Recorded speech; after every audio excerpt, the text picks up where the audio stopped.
Si desplegáramos la corteza del cerebro de una rata, daría para un sello de correos. Si desplegáramos la corteza de nuestro cerebro, daría para un mantel de una mesa mediana.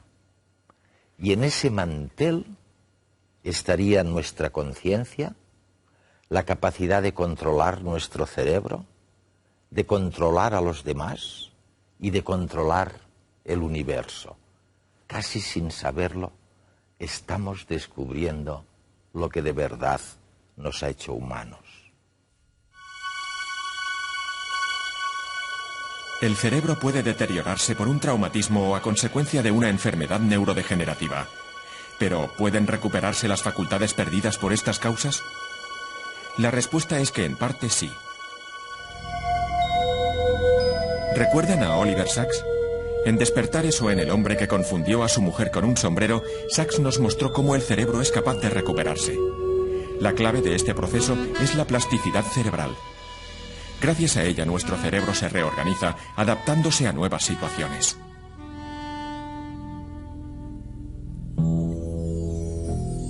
Un circuito dañado no puede repararse como lo haría un golpe o un arañazo en la piel. Nuestras neuronas, cuando somos adultos, han perdido en gran medida la capacidad de dividirse. La estrategia del cerebro es entonces brillante. Busca otras neuronas con las que suplir las funciones de la zona dañada. Y viceversa. Tras perder una mano, la parte del córtex dedicada a su control queda sin función. Entonces nada se desaprovecha. Poco a poco las zonas de alrededor van invadiéndola, aprovechando los recursos disponibles.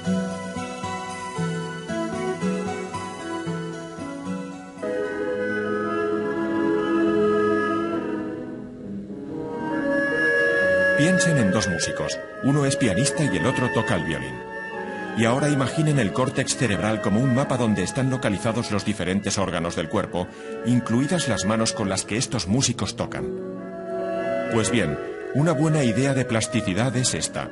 Mientras que el pianista tiene la misma cantidad de neuronas dedicadas a ambas manos, el violinista posee un área mucho mayor de su córtex controlando la mano izquierda si lo comparamos con la derecha. Aunque cuando nacieron ambos tenían aproximadamente el mismo número para derecha e izquierda, la práctica y la plasticidad han modificado el cerebro.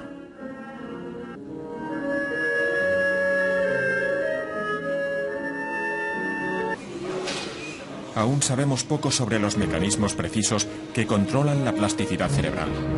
Conocerlos no solo haría avanzar las neurociencias increíblemente, sino que sus aplicaciones en neurorehabilitación serían también inmensas. Dentro de este campo, un centro de referencia y pionero en tratamiento e investigación en España ha sido el Instituto Guttmann de Barcelona. Hoy veremos cómo funciona el instituto por dentro y entrevistaremos a Giacomo Rizzolatti y Álvaro Pascual Leone, dos figuras destacadas dentro del campo de las neurociencias y participantes en las 15ª jornadas técnicas del Instituto Guttmann.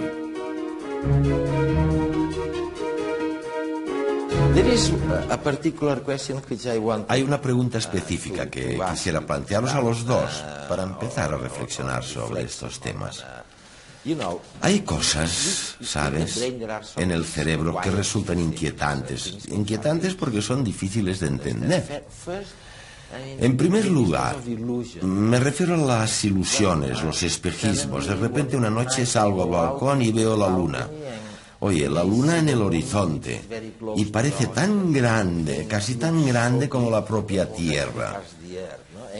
Ya sé que no ha cambiado de tamaño la luna, que la distancia es la misma, que su tamaño permanece igual, así que el cerebro obviamente me está engañando. Me dice algo que no es cierto. Y hay 1 millón de ilusiones así, ¿verdad? Creo que por lo general se piensa en el cerebro como un recipiente que obtiene cierta información y la dota de sentido, la procesa después. Pero me parece que esto es fundamentalmente erróneo. Simplemente no funciona así. Creo que básicamente lo que hace el cerebro es generar una expectativa. Ajá. Realiza una predicción sobre lo que debe esperar. Ahora, por ejemplo, me has formulado una pregunta esperando una respuesta. Tal vez no sepas exactamente qué diré, pero tienes ciertas expectativas sobre lo que diré y cómo lo diré, etc. Si surge algo totalmente aparte y distinto a lo esperado, se produce un conflicto entre tú, es decir, entre lo que esperas y lo que obtienes. Creo que nuestro cerebro está codificado para generar expectativas y detectar lo inesperado. Así que, en último término, las ilusiones no son más que un momento de desequilibrio inesperado entre lo que esperamos que suceda y la realidad que se nos presenta. Exacto. Podemos hablar más sobre ello, pero sí. Creo que es una manera distinta de pensar sobre la percepción, al final. Puesto que la percepción, si la analizamos así, fundamentalmente no puede separarse de la acción. No se puede pensar en captar el mundo, percibir el mundo, sin aceptar que el objetivo de dicha capacidad es poder actuar sobre el mundo. Y si esto es así, si nos preparamos para actuar, en tal caso establecemos una expectativa de la percepción antes incluso de recibir ninguna señal. Está claro, así que al parecer todo esto es posible cuando ver y hacer resultan casi lo mismo para el cerebro. Pero, ¿hay alguna diferencia entre ver e imaginar? Sí. ¿Sí? ¿No crees? De hecho, hace poco hicimos un estudio. Una persona de mi laboratorio lo hizo, Amir Ahmedi. Veamos, si lo piensas, la diferencia está en uno mismo, ¿no? Es decir, yo sé que te estoy viendo y te puedo imaginar ahí. Es algo muy distinto para mí. Sé que es algo muy distinto. De hecho, si no supiera que es algo diferente, dirías que estoy enfermo, que padezco algún tipo de alucinación, que necesito un psiquiatra. Como sé que es distinto, tiene que haber una diferencia en el cerebro. Y lo que creo que cabe destacar es que durante mucho tiempo la neurociencia ha recalcado el hecho de que muchas estructuras neuronales, muchos de los sistemas cerebrales que nos permiten ver, se activan de un modo muy parecido al imaginar. Eso es. Es lo que decías, pero si es tan parecido, ¿por qué lo sentimos como algo totalmente distinto? A ver, la pregunta es, ¿qué más sucede en el cerebro que hace que sea tan distinto? Y lo que Amir Ahmedi afirma en el estudio que ha llevado a cabo en mi laboratorio es que lo que sucede cuando imaginamos es que además de activar el sistema visual se desactiva la entrada de datos auditivos, somatosensoriales y visuales del ojo. Se inhiben estas otras áreas activamente. Si no las inhibes, en eso consiste ver. Porque el argumento fundamental es que al ver no solo estamos viendo, también estamos tocando, también nos estamos preparando mentalmente para actuar. Y todo esto requiere todo lo anterior. una captación de todos los sentidos. Al imaginar no se pretende actuar y por tanto se activa únicamente el sistema visual. Pero está la imaginación motriz. También puedes imaginar que haces algo. Puedes imaginar que estás jugando a tenis en este momento. ¿Mueves algo? No, no mueves nada. Imaginas que juegas al tenis, ¿sabes? Es un buen entrenamiento, porque pensar en el movimiento mejora tus destrezas e incluso tu fuerza. Parece una locura, pero es así. Así que cuando piensas que juegas a tenis, ¿qué sucede? Activas la misma estructura que normalmente utilizas para jugar a tenis, pero además activas lo que llamamos pre-SMA, un área que conecta el lóbulo frontal y el sistema motor. Y de algún modo, la idea general de jugar a tenis se transmite por esta vía al circuito que controla los brazos. Y se produce la activación del plan de movimiento, salvo en el último paso. Este se detiene, se inhibe. Se inhibe. El último paso se inhibe, justo cuando la acción pasa al movimiento. Pero, ¿sabes?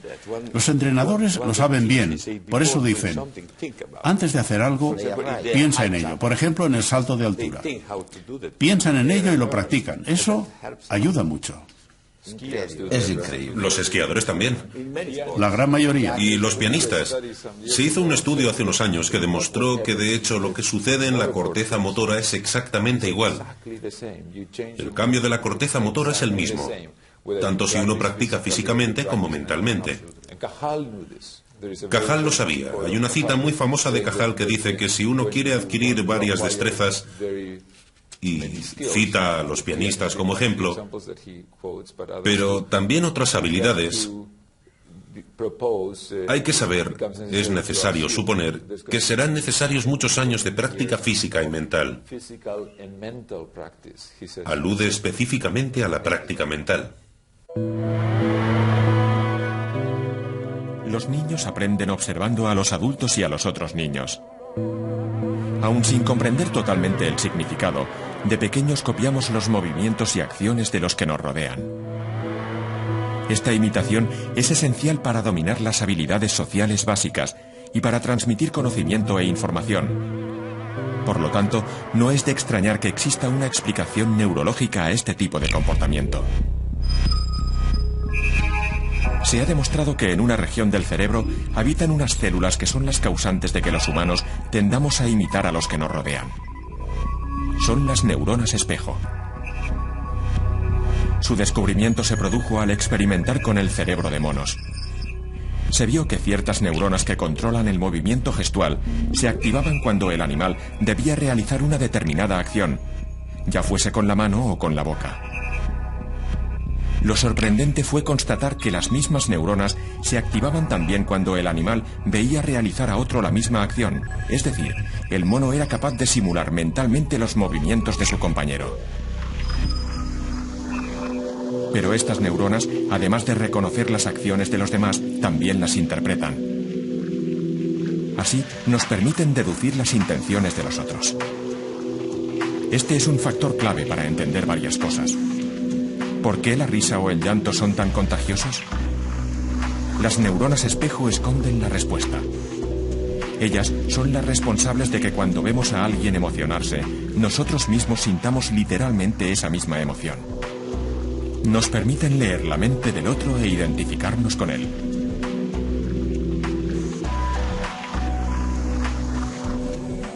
Esta capacidad estaría íntimamente ligada a la aparición del lenguaje. En los humanos, las neuronas espejo se encuentran en el área de Broca, la zona cerebral responsable del habla.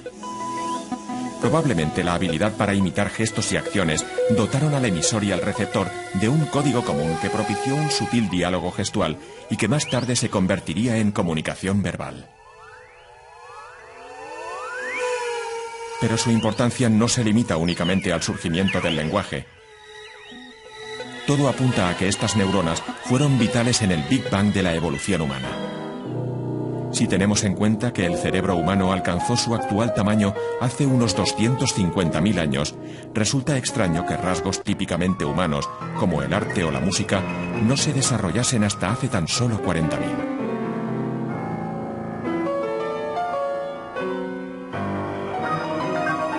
Hasta ese momento era como si todos los participantes en la carrera estuvieran en sus posiciones. Solo faltaba el pistoletazo de salida y las neuronas espejo fueron el disparo que todos esperaban escuchar.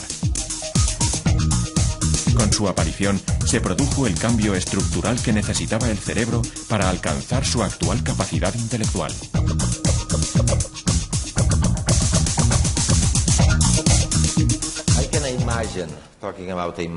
Puedo imaginar muy bien, hablando de imaginación, imaginar a los monos, ¿sabes? Sus neuronas activándose cuando el experimentador toma un cacahuete o va a tomar un cacahuete, igual que lo haría el mono. Él ve al experimentador con el cacahuete y sus neuronas se activan exactamente del mismo modo que si fuera él mismo el que tomara el cacahuete. Increíble. Bueno, de un modo parecido, no lo sabemos con certeza. De un modo muy parecido. Este es el fenómeno básico, exacto. Y creo que es algo muy importante. Porque, ¿qué es lo que significa? significa que ha reconocido o entendido la acción porque ha creado una copia en su sistema motor.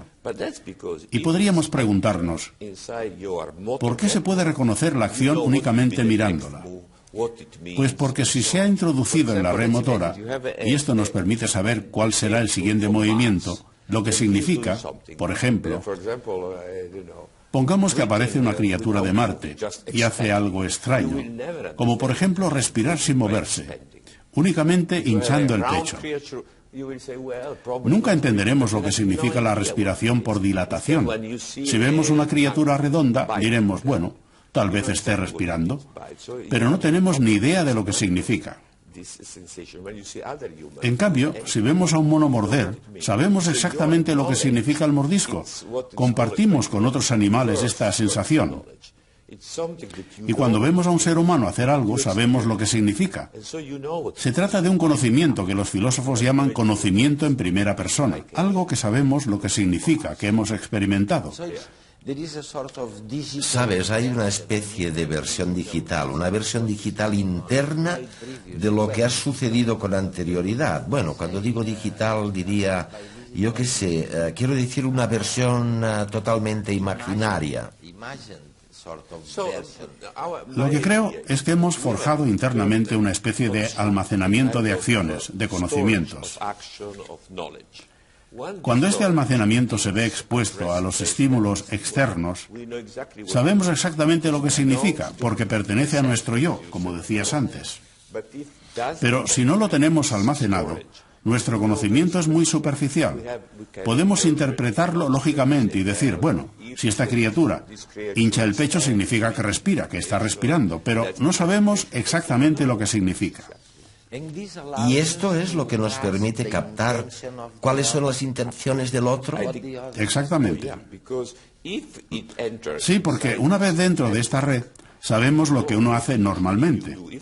Si agarro una manzana, normalmente me la pondré en la boca. Si Álvaro agarra una manzana, lo más probable es que se la coma.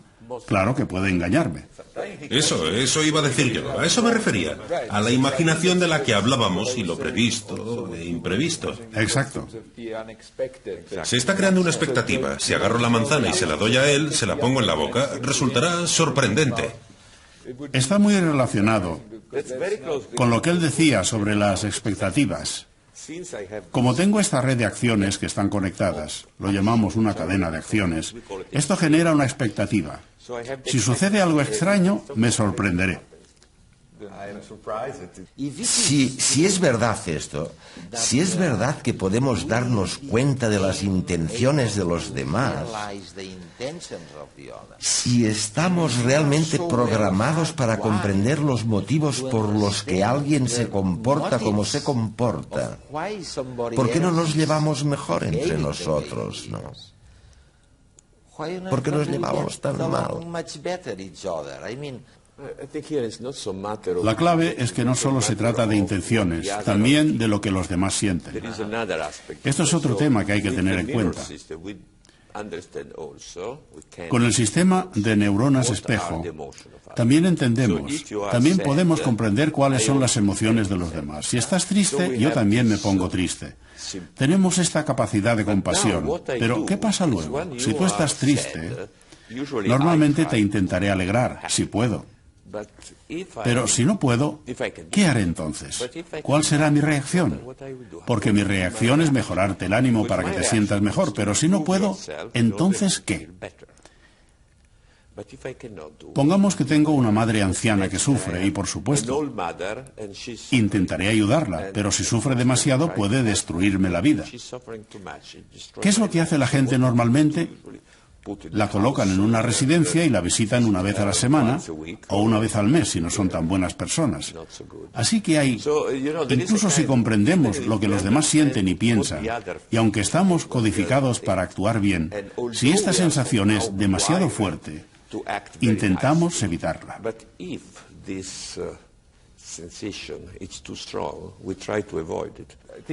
Pero creo que tener este mecanismo es un arma de doble filo, porque conocer las intenciones del otro te prepara en cierto modo para sorprender sus expectativas de la realidad. ¿Sabes lo que pasará a continuación?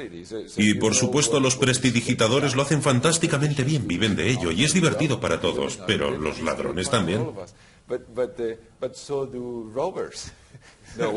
Lo que Álvaro dice es muy importante, porque probablemente a efectos evolutivos nuestra capacidad de conocer la intención de los demás no se creó por motivos positivos, sino para poder engañar a la gente. Algunos expertos lo llaman cerebro maquiavélico, porque al entender la intención de alguien también podemos robarle la comida. Eso. Esta fue la base en los primates, para sobrevivir. Pero además, afortunadamente, tenemos este otro mecanismo que de algún modo hace que sintamos empatía hacia los demás.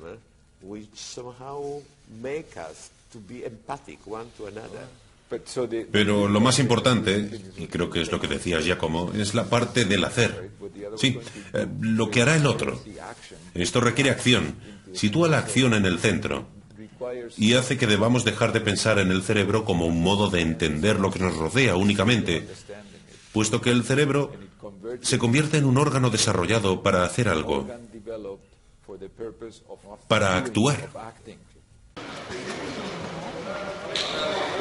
Cuando se produce una lesión de la médula espinal, hay una interrupción total o parcial de funciones.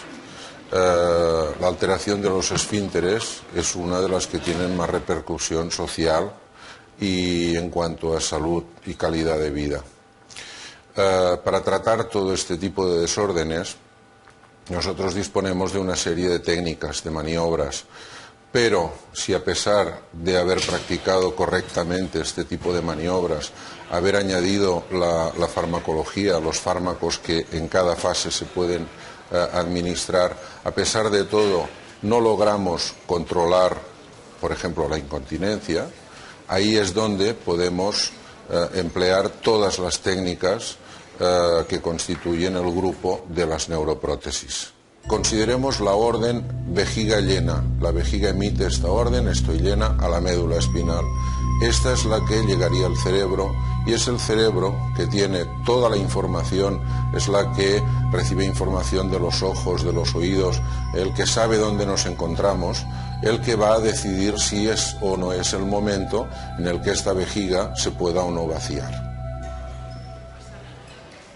En el caso de la lesión medular, al esta orden que viene de la vejiga no haber podido llegar al cerebro, no vamos a tener este control superior, este que nos va a decir si es el momento adecuado o no. Por tanto, la neurona inferior, que es la que regula estos mecanismos de llenado y vaciado, al no recibir ninguna contraorden, va a ser la que se va a encargar de que la vejiga se vacíe, generalmente de forma inadecuada.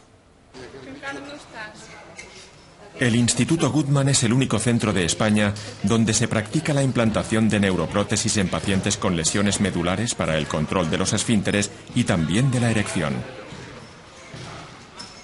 La técnica quirúrgica para la aplicación de los electroestimuladores sacros, SARS, consiste en la retirada de la lámina posterior del hueso sacro para poner de manifiesto las raíces nerviosas que circulan a este nivel.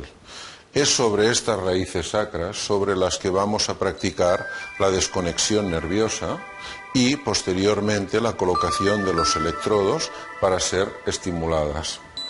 Esta estimulación se practicará mediante corriente eléctrica. Esta corriente eléctrica será generada por un receptor que habremos colocado debajo de la piel y al que vamos a incidir con ondas electromagnéticas. Este es el aparato que, disponiendo de 3 grupos de circuitos, va a poder vaciar la vejiga, vaciar el recto o en los hombres provocar la erección del pene.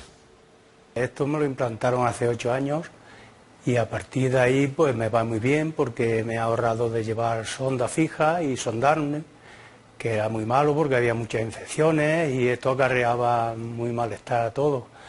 Y a partir de la implantación, pues todo es más higiénico y es mejor para todo. Cuando tengo que chisparme, que esto se llama esto, pues enciendes el aparatito, te pones la placa que está aquí, con el cable donde tienes el implante, entonces te hace los estímulos y a salir el pipí. Durante años habéis trabajado con una técnica que llamáis, oye, corrígeme si me equivoco, estimulación transcraneal repetitiva, algo así en todo caso. Sí.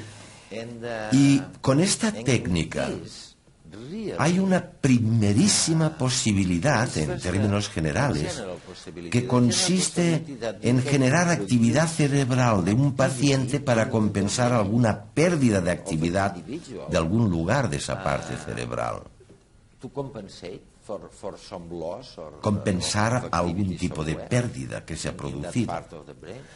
Pero, en segundo lugar, tal vez se puede obtener conseguir generar actividad cerebral y aplicarla a algún movimiento del cuerpo que hasta entonces no existía. Oye, suena algo genial eso, ¿no? Y me gustaría saber si es verdad. Bueno, el potencial está ahí y hemos aprendido muchas cosas, así que sin duda podemos conseguir de un modo no agresivo. En fin, porque la novedad no es que podamos estimular el cerebro. Que se puede estimular el cerebro y generar ciertos efectos es algo que hace muchos años que nosotros sabemos. Con electroshocks, por ejemplo. Bueno, antes de eso, mucho antes. Sí, antes. Hemos comprendido que el cerebro controla el movimiento y la vista gracias a los experimentos en los que se estimulaba el cerebro, pero con craneotomía.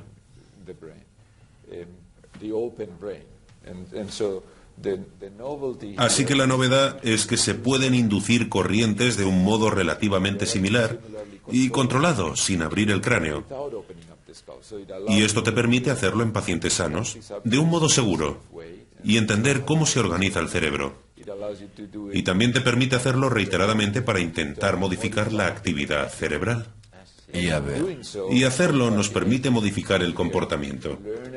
Podemos conocer el comportamiento, crear una especie de lesión virtual y entender de qué modo contribuye esta parte del cerebro al comportamiento e incluso abordar áreas que pueden contener células espejo. Y preguntarnos cómo afecta esto a nuestra capacidad de imitar. Algo que ha hecho Giacomo, por ejemplo, así como la gente que quería poner a prueba sus teorías. Puedes crear dichas lesiones. Pero a mí me interesa especialmente la pregunta: ¿se puede modificar la actividad de tal modo que podamos mejorar el comportamiento y así convertirlo en una herramienta terapéutica para el tratamiento de enfermedades? Claro. Oye, ¿podéis eliminar el dolor, por ejemplo? ¿O qué hacéis con alguien que ha sufrido un infarto, una depresión? ¿Podéis hacer algo de verdad? ¿Lo habéis hecho ya? Sí, creo que se puede. Y que lo hemos hecho, y otros también. Hay más técnicas que debemos aprender.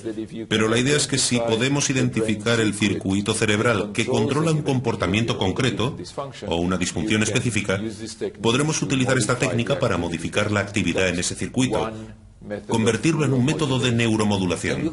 ¿Y habéis tenido éxito ya? Con la depresión se obtienen resultados muy buenos. Y no será por el efecto llamado placebo, ¿eh? No. ¿Qué pregunta más peliaguda? ¿No será por las interferencias Sí. en el campo magnético? Sin duda es una buena pregunta. Creo que hay dos aspectos que cabe mencionar.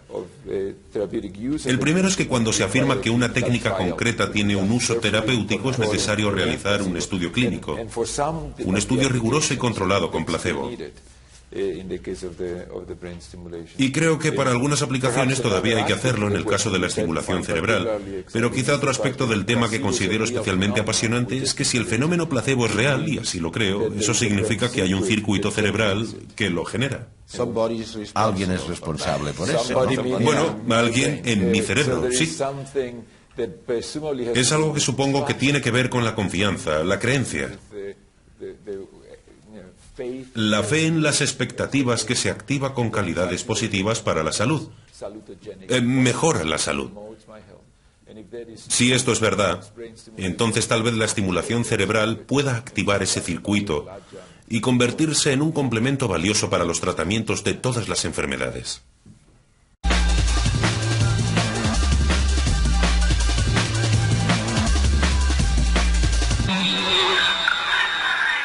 El cerebro es más plástico de lo que se pensaba.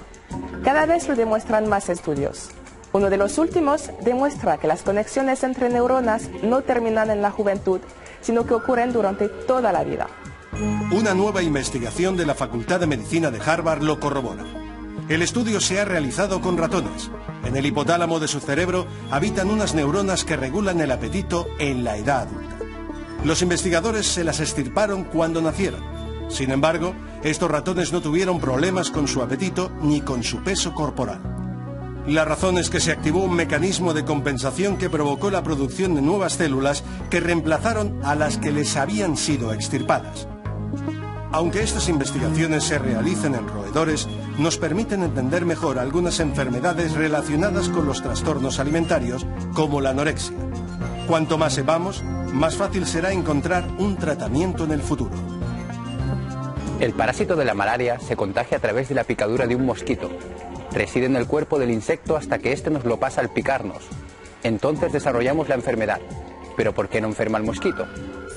Investigadores de la Universidad de Johns Hopkins de Estados Unidos han estudiado un gen que podría explicar por qué los mosquitos no desarrollan la malaria a pesar de que son portadores de la enfermedad.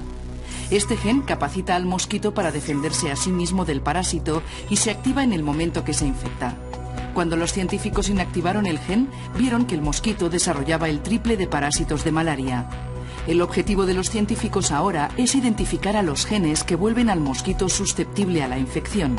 Si el mosquito no se contagia, no habrá forma de transmitir el parásito entre los humanos.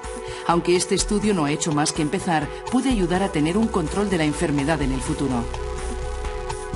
¿Se imaginan un organismo capaz de purificar las aguas subterráneas contaminadas? Investigadores de la Universidad de Massachusetts han descubierto una bacteria que no solo es capaz de esto, sino que además se comporta como un buen conductor eléctrico.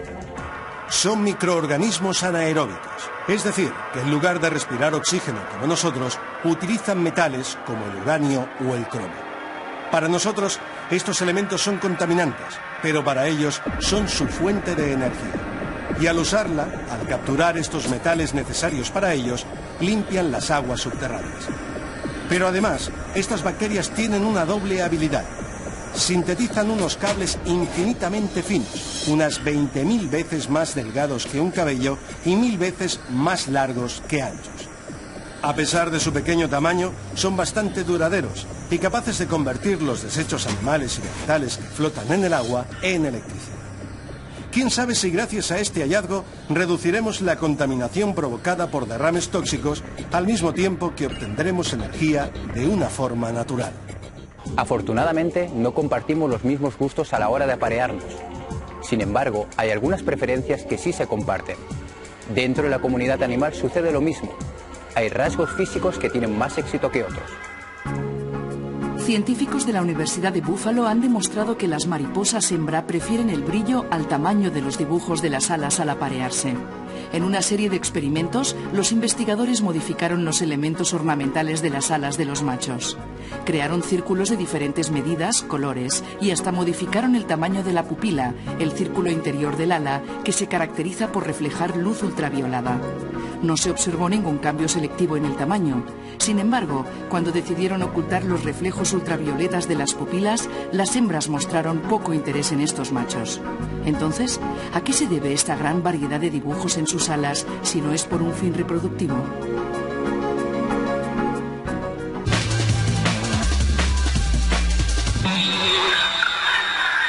Bienvenidos a esta segunda parte de Redes.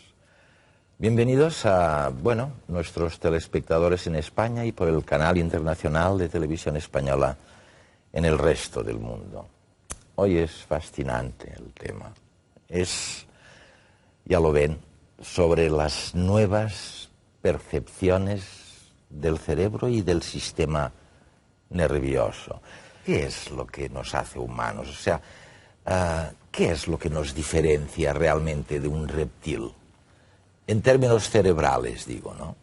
Pues, evidentemente, hay una cosa que nos hace más humanos que un reptil y es una cosa muy sencilla. El primero es el tamaño, y el tamaño que es el número de neuronas. Sí. Sí estaban hace los primeros homínidos, ya tenían el tamaño, ya. Pero tenían algo que nosotros hemos sabido utilizar que es que además del tamaño tener una capacidad adaptativa tremenda, porque el cerebro con el que la naturaleza nos dotó es un cerebro que tiene una gran plasticidad, tiene una gran capacidad de crear y de adaptarse y de funcionar en distintos medios y además en programar distintas tácticas y programas y proyectos que nos van a hacer más adaptados al medio y a la vez van a hacer el medio más adaptados a nosotros. Yo creo que es la capacidad del cerebro de adaptarse. Y esto viene sobre todo de una parte específica del neocórtex, de esta membrana.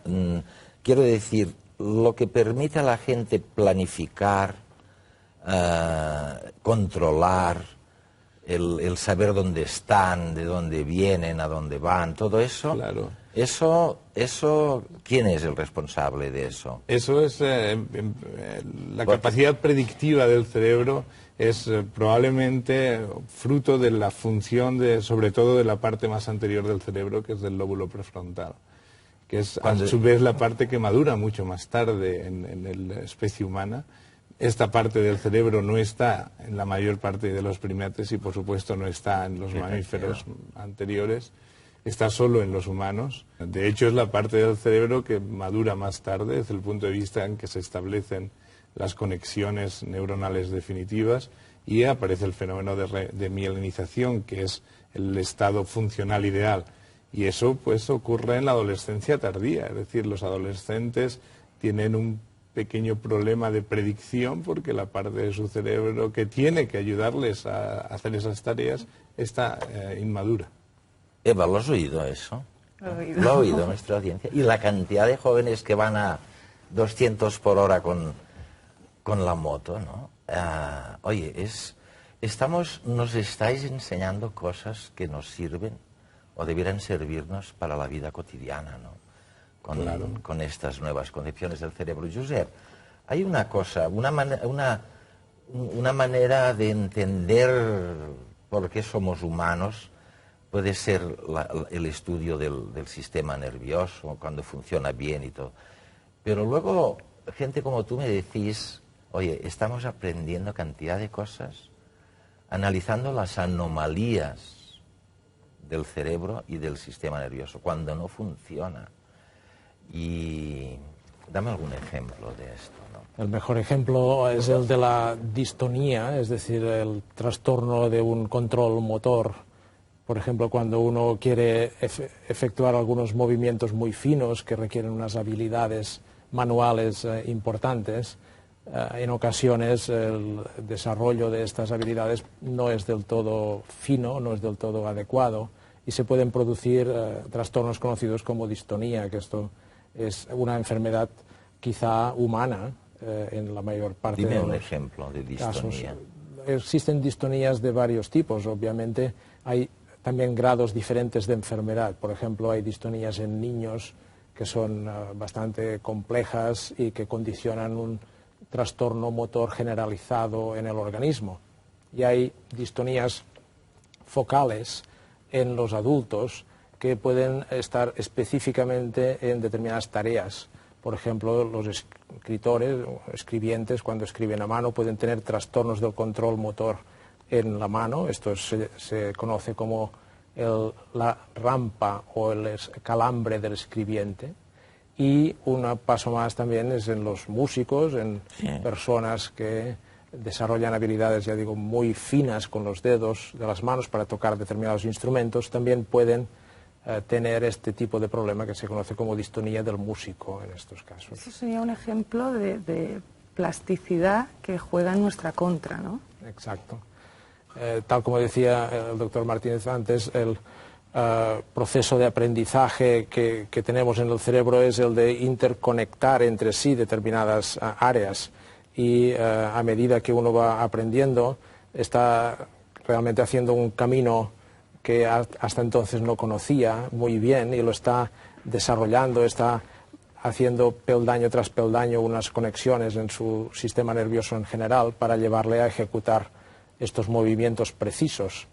Pero obviamente es tan complejo el tema, la tarea a hacer, que muchas veces existen errores, desviaciones de este camino.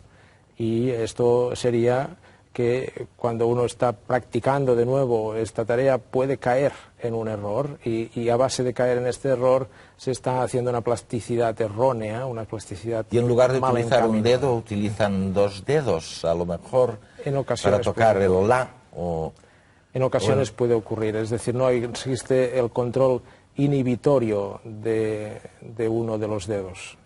Cuando hay demasiadas conexiones neuronales, ¿está de alguna forma relacionado con el dolor?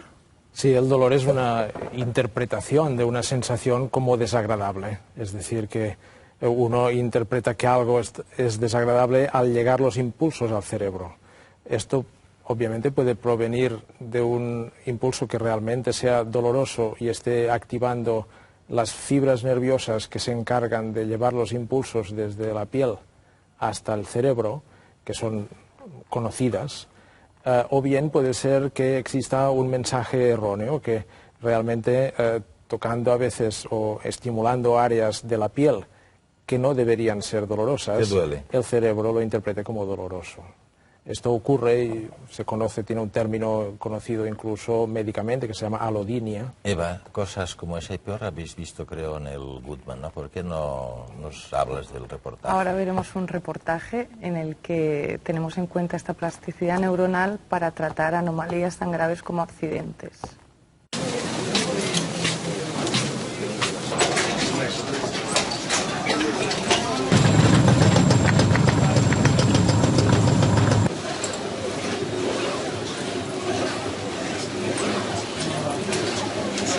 El Instituto Goodman es un hospital de neurorehabilitación que se inauguró hace ahora 40 años, que se dedica al tratamiento y rehabilitación integral de las personas que han sufrido una lesión medular o un daño cerebral adquirido traumático.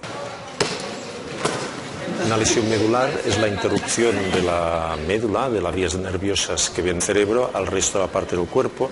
Entonces se produce una interrupción que provocará una serie de alteraciones a nivel de parálisis motora y alteraciones de la sensibilidad. Según el nivel donde se produzca, tendremos lesiones cervicales o tetraplegias, que se produce la parálisis de las 4 extremidades, o lesiones de las extremidades inferiores llamada paraplegia. Cuando se produce una lesión del sistema nervioso central, y en especial de la médula espinal, se produce toda una serie de fenómenos de adaptación llamada neuroplasticidad, esta capacidad del sistema nervioso de adaptarse a esta nueva situación de lesión y que en muchos casos es motivo de reconexiones y de recuperación de ciertos órganos que se han visto afectados tras una lesión de este tipo.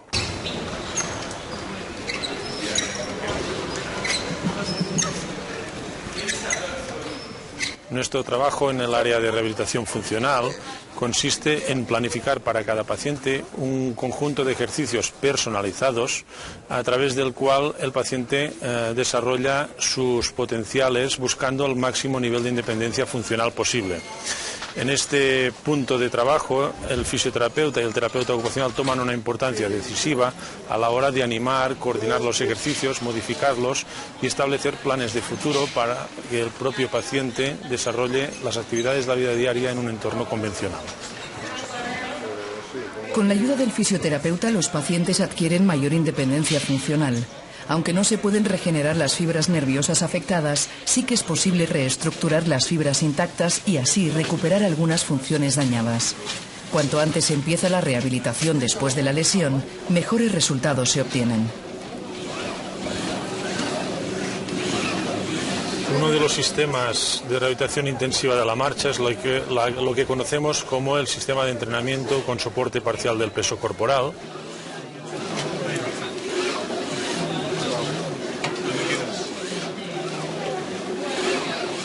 Lo que pretende este ejercicio es generar un patrón de marcha tan repetitivo, que se automatice en pacientes con lesiones de daño cerebral o lesiones medulares incompletas. Diversos estudios señalan la posible existencia de un centro generador de la marcha en la médula espinal. Máquinas como esta, el Locomat, pretenden reactivar este centro nervioso para recuperar los movimientos coordinados de las extremidades mientras caminamos.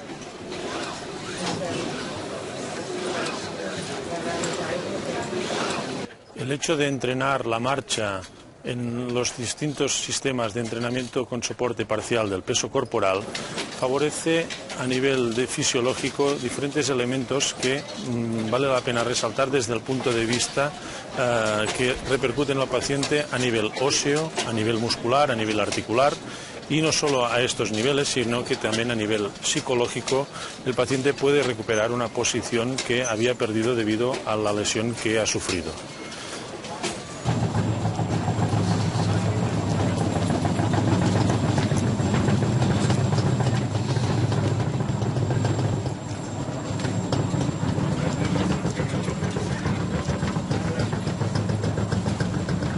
Algunas de las máquinas de este centro son las mismas que las que usan deportistas de élite para entrenar. Esta, por ejemplo, originalmente fue diseñada para mejorar el equilibrio y la musculatura de los esquiadores profesionales. Bueno, yo debido a una caída en el moto de cross, pues me rompí la espalda, tengo una lesión medular a la altura de 12 y gracias a esta máquina, pues como no tengo glúteo, me está ayudando a fortalecer el cuádriceps y a adquirir equilibrio para yo poder, como estoy reempezando la marcha, pues poder coger el equilibrio necesario para poder andar en muletas. Es en el proceso en el que estoy y bueno, gracias a esta máquina pues me está fortaleciendo mucho lo que es el cuádriceps y el equilibrio, como veis, me puedo incluso empezar a soltar y esto me está ayudando muchísimo. La aplicación de terapias intensivas, terapias repetitivas, pueden ayudar a que estos fenómenos espontáneos de neuroplasticidad, de recuperación motora tras una lesión, puedan ser mucho más eficaces y conseguir mejores resultados mucho más precozmente e incluso mejores resultados funcionales al final de un tratamiento de este tipo. Acabamos de ver cómo las terapias de rehabilitación nos ayudan con la plasticidad neuronal a corregir de alguna forma daños neuronales debido a accidentes, pero las células madre también tienen mucho que ver. Sí, claro. Primero hay dos procesos que son importantes al acercarse al conocimiento de las células madre del sistema nervioso.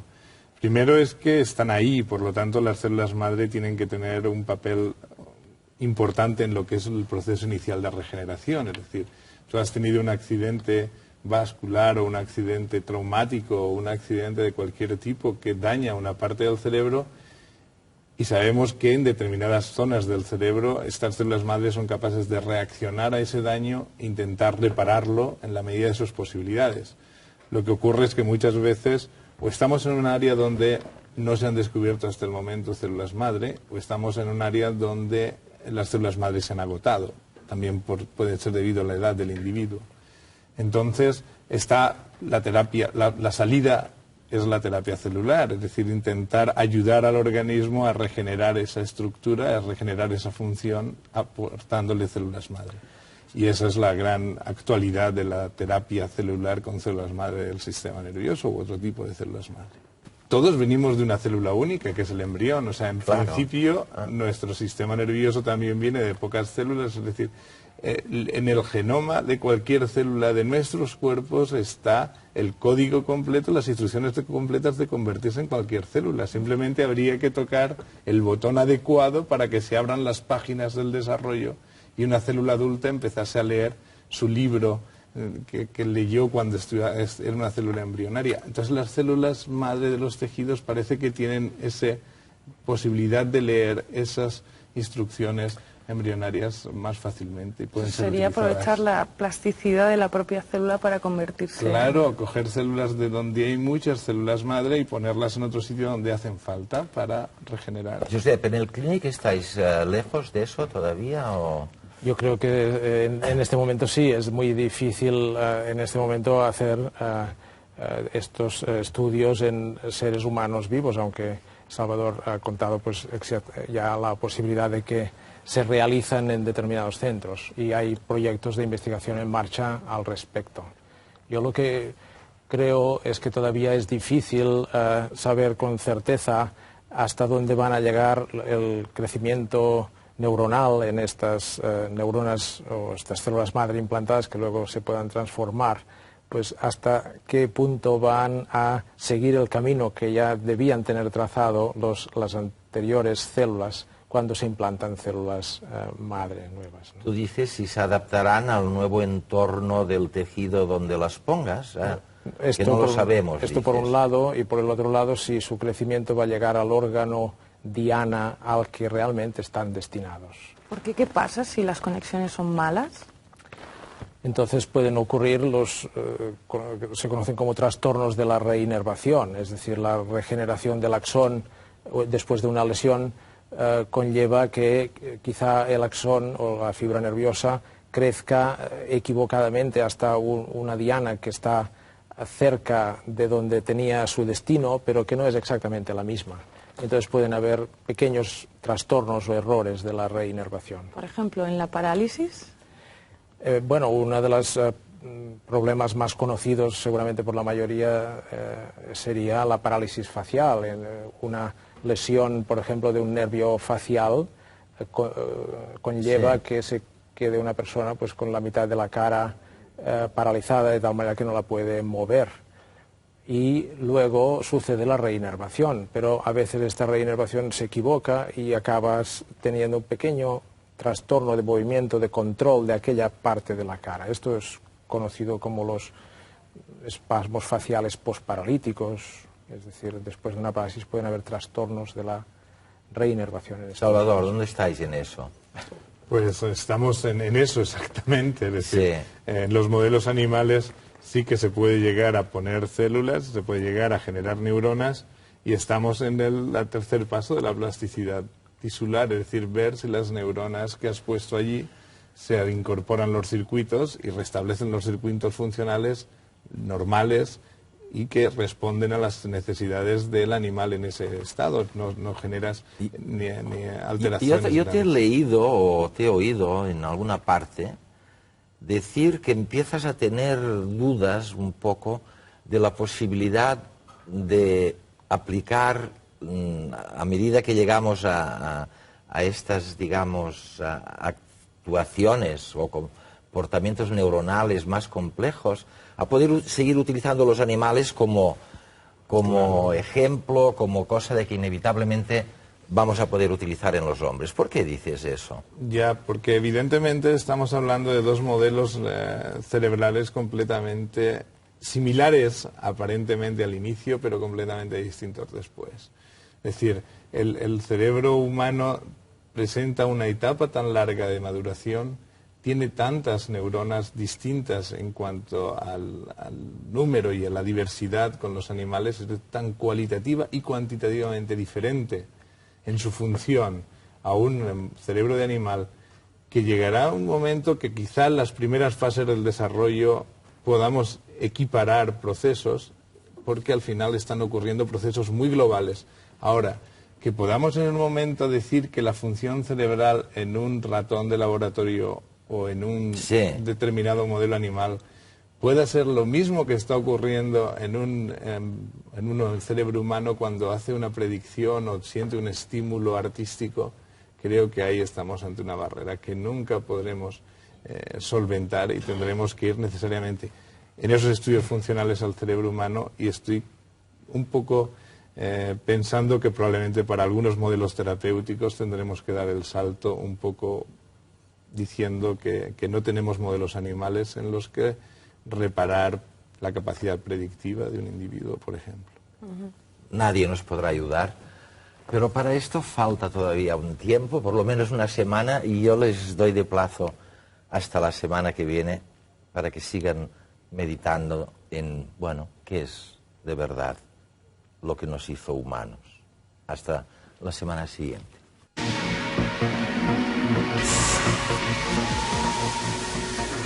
Esta temporada, el concurso La Cuestión de Redes os propone un viaje al futuro. ¿Te atreves a imaginar cómo será el mundo en el año 2105? Nanorobots que se replican, actualizaciones de nuestro software genético, cambio climático. ¿Cómo afectarán a nuestra vida cotidiana, a nuestra manera de relacionarnos?